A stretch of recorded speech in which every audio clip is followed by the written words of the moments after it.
I'll go on to explain what interested me for a while in pursuing an undergraduate education. You see, I already knew that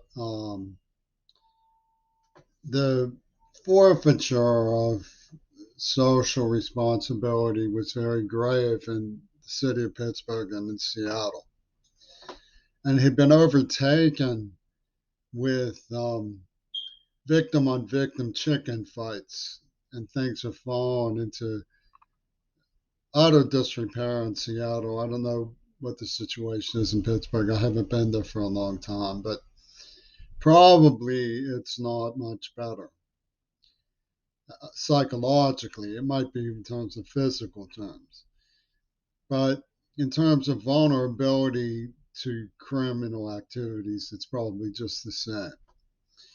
But my politics don't really um, seem very unusual to me. For example, because I'm deaf, late deafened, and can't use sign language, I was pleased that the Department of Hearing Services gave me one of these so that I could have a transcription device handy when I talk to people who are professionals about things that may be very critical to my health and welfare. And I believe I should be legally able to file a tort, call the police. See, I don't have glasses that work very well. I don't have hearing aids that work very well. So my politics um, are are repulsed by the realities of my social services. As a deaf person, you have to make do with much less than anybody else has.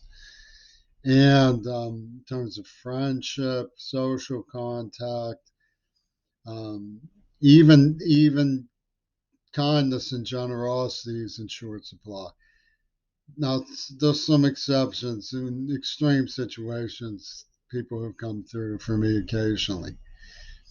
Now, the politics I know, however, comes from the contact with these bewildering slave concepts of the military and martial law at UW Dialectical and Carnegie Mellon University. What it is, it's Holocaust rule day. Everybody has their Holocaust. It made no difference whatsoever to Peter Balakian that John Schulman was giving me books in which Shaviti by Kazetnik, in which the condition I suffered from, the word for the condition I'm suffering from is the only source I know of for that word, which is alexithymia.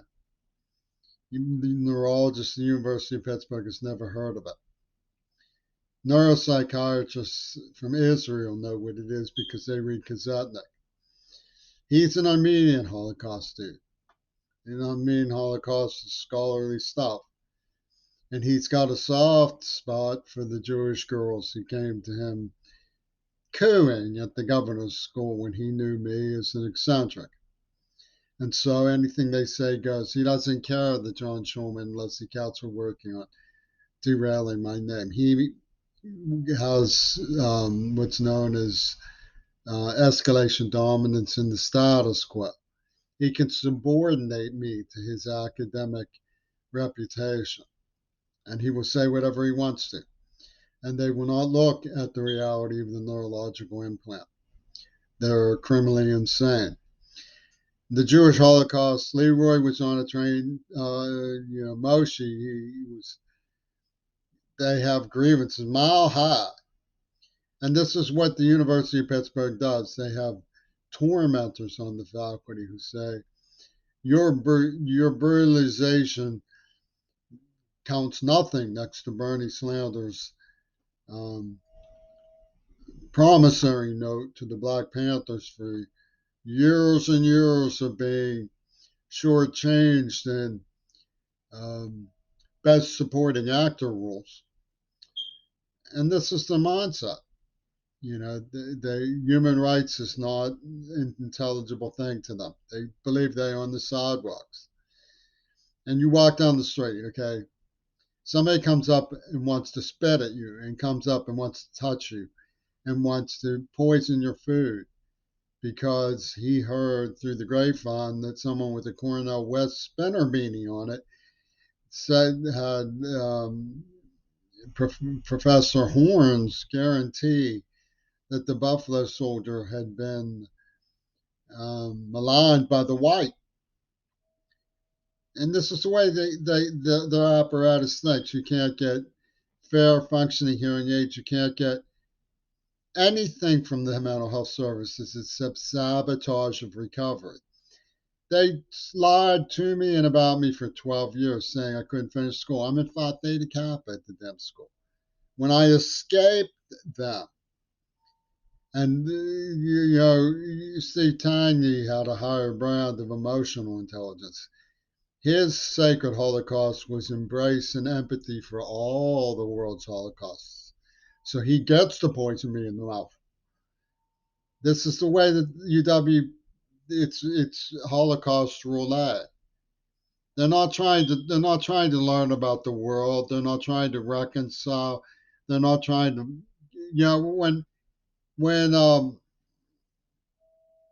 when Peter Balakian went to protest nuclear energy, instead of coming to my Metamorphosis project, he said that's what you would have wanted me to be doing.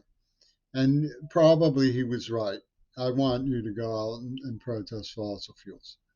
I don't harbor any inherent grudge against Peter Balakian, but I know the system that I'm dealing with.